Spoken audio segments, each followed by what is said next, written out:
What's up, everybody? AJ here. I'm going to go over a couple foods here. Some you grow, some you store. You should already be keeping in your pantry, rotating through them. But at least you should be growing these every year, as far as I'm concerned, because they have good protein value, and that's what we're looking for. I mean, you know, you need lots of calories, but you also want some protein because you got to keep them muscles full. You want to grow muscle and sustain muscle, especially in an SHTF situation. You want to be able to sustain muscle. So here's a few foods that'll help you do that. One of them is whole wheat pasta. Now this brings in 7.5 grams per cup. Now a cup of pasta isn't very much. Anybody that cooks, eats anything, that was a dumb statement, but you know, a cup is not much. So for an adult, an average adult, you're gonna have at least 2 cups. So you're gonna have 15 grams of protein with that whole wheat pasta. Now, whole wheat pasta isn't a whole protein though, but it's still a good protein. Now, if you go with peas and put peas with it, that'll make your pasta a whole protein then. And peas bring in, you know, like 4 grams per half a cup. And a half a cup of peas, there again, is very small amounts. All these amounts I'm gonna be giving you are small amounts, so you can basically almost double everything. And I'll probably repeat that each one, but you basically double everything because it's such a tiny amount. So you double your peas to an actual cup, which is a more realistic serving, then you're gonna be getting 8 grams of protein. You dump that onto your whole wheat pasta with 15 grams of protein, you're gonna get a pretty good amount of protein in that little meal there, or little, you know, side, however you want to look at it, because your probably still has some meat or something on there, depending on what it is. If it's a complete SHTF situation, at least with whole wheat pasta and peas, you're gonna get a whole protein and quite a bit of protein. Now we'll move on to spinach, which will get you, you know, 5.5 grams per cup. And that, when you have spinach, especially when it's boiled, or not boiled, or like cooked, steamed, that's gonna shrink it down even more. And when you put that down on a plate, it's extremely tiny. So you're probably gonna end up with 2 servings of that. So you're gonna end up with more like 11-ish grams of protein per serving of spinach. Now, this next one that I'm gonna talk about is actually one of my favorites.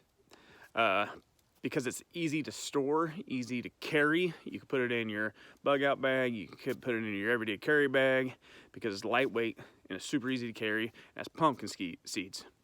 Now the rest of the pumpkin, it has some decent proteins, you know. You're probably gonna get 2 to 3 grams of protein per serving with your meat, I guess you'd call it, of the pumpkin. But with the seeds, you're gonna get 8 grams of protein per ounce. And so an ounce of pumpkin seeds is super minimal. And those little 5-ounce bags, you know, like basically 3 fingers high, that's gonna be an ounce. And it's super lightweight, super easy to carry. So you can carry 5 ounces with you easily and have a really good protein source and a little bit of fiber there. And something that you can just munch on while you're walking around and stuff like that. That's one reason I do like the pumpkin seeds a lot. Now, oats, this is just another storable one. That's 8 grams per half a cup. So there again, most adults, even most children, I would think, are gonna eat at least a cup. I know when I make my rolled oats, I probably have 4 cups in there, and then I still put walnuts, raisins, stuff like that in there. So a half a cup is really, really small. And if you're getting 8 grams per half a cup, just do the math from there. You know, you're getting 16 grams per cup. That's easy. We all should be storing that and using that in our pantries anyways, because it stores for a long time. It's good for you, it's good for your animals. So keep that in mind for a good protein source. Lentils, this is another one that you just store. It's not really nothing you grow. I haven't really tried it actually. Other people may have. But you know, it's gonna put you at about 18 grams per cup. So if you can store lentils, that's one of the higher ones that I've seen so far, according to Google, which knows everything. So hopefully that's at least somewhat correct. That is one of the higher beans that you store. So that's 18 grams per cup. So if you know, do the math again and just have a couple cups, which most people will have at least a couple cups worth of beans, you know, you're just gonna be stacking that protein again. I know I'm repeating myself on this stuff. It's just a way for me to be able to keep rolling through it. But anyways, moving on to another easy grower, a very easy grower, is potatoes. You're gonna get 5.5 grams, a little over 5.5, per medium-sized potato.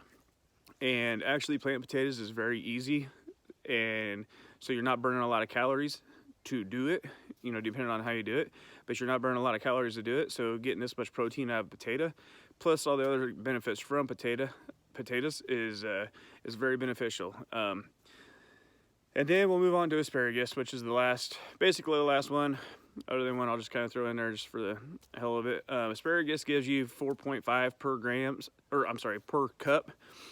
And so there again, when you look at asparagus in a cup, that's a very minute amount. So the one thing I like about asparagus is, not the one thing, but one of the things I like about asparagus is it grows back every year. I wish all these did. Now, like some potatoes, you can get your potatoes that'll grow back yearly.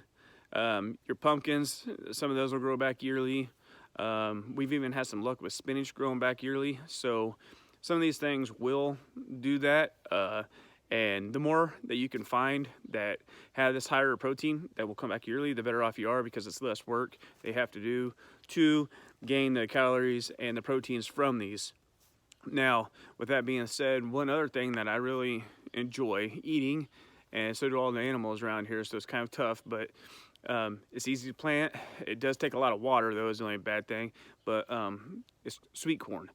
And you're still looking at, you know, roughly 5 grams of protein per, you know, medium-sized ear of corn. And so that's another good thing, because we do, you know, if you put your corn back, it grows back easy. And so a lot of these things are just things that are super easy to grow, super easy to store. Of course, you got your rice, which, you know, it has good protein and it's good, you know, lots of calories and everything like that for your rice. These are just a couple of things that I really like to focus on. The rice, I can't remember off the top of my head what it is per cup, but I know it's got pretty good protein in it and lots of calories. But it's not as good of a protein source as, like, say, wheat pasta. You know, your normal pasta is still not as good of a protein source. So in my personal opinion, when you're trying to put together protein sources and you're trying to put together some type of a meal, especially for a SHTF situation, the better rounded the protein source is, the more complete the protein source is, the better off you're going to be. You don't want incomplete proteins. Of course, you're going to have some, but if you could have complete proteins, it's a lot better, because it feeds your body a lot better. Because with the complete proteins, you have slow release proteins, which will absorb into your muscles at a slower rate, of course. And then you have the fast release ones, which is more like a whey. So you would take that like right after you work out, because it pumps that protein right into your muscles immediately. Soy is one. I know all the arguments on soy, but soy is a protein that is a good one for a slow release into your muscles, so that you get that complete protein, and then you get that. So when you get that complete protein, you're getting that quick right into the muscles, and then that slow. So it's just a really good way to help preserve your muscles. So if anybody has any comments, well, hopefully some people have some comments, or, you know, other vegetables or anything like that. I know there's a lot more vegetables. These are just super easy ones that we enjoy growing. Please let me know down in the comments.